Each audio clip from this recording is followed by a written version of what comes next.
নারায়ণগঞ্জের সিদ্ধিরগঞ্জে BNP chairperson Begum Khaleda জিয়ার দ্রুত সুস্থতা কামনায় দোয়া ও মিলাদ মাহফিলের আয়োজন করেছেন সিদ্ধিরগঞ্জ থানার জাসদের সদস্য সচিব আকাশ প্রধান। গতকাল মঙ্গলবার রাতে গুদনাইল ভুইয়া পাড়ায় আয়োজিত এই দোয়া মাহফিলে প্রধান অতিথি হিসেবে উপস্থিত ছিলেন নারায়ণগঞ্জ মহানগর জাসদের সভাপতি স্বপন চৌধুরী। নিজ বক্তব্যে স্বপন চৌধুরী বলেন, মমতাময়ী মা বেগম খালেদা জিয়া অসুস্থ হয় আজ পুরো দেশই উদ্বিগ্ন।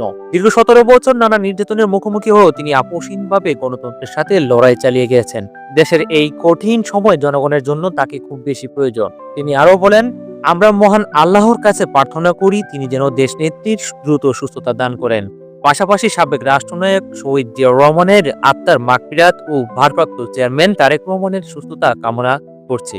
অনুষ্ঠানে সভাপতিত্ব করেন সিদ্ধিরগঞ্জ থানার জাসদের আহ্বায়ক শামীম ডালি। এ সময় আরো উপস্থিত ছিলেন মহানগর যুবদলের সাবেক আহ্বায়ক মমতাজ উদ্দিন মন্টু, মহানগর জাসদের সাধারণ সম্পাদক জাহাঙ্গীর হোসেন স্বাধীন সহ স্থানীয় বিভিন্ন সংগঠনের নেতাকর্মীরা। দোয়া মাহফিল শেষে দেশনেত্রী বেগম খালেদা জিয়ার উন্নত স্বাস্থ্য, সুস্থতা এবং দেশের শান্তি সম্প্রীতি কামনা করে বিশেষ মোনাজাত করা হয়।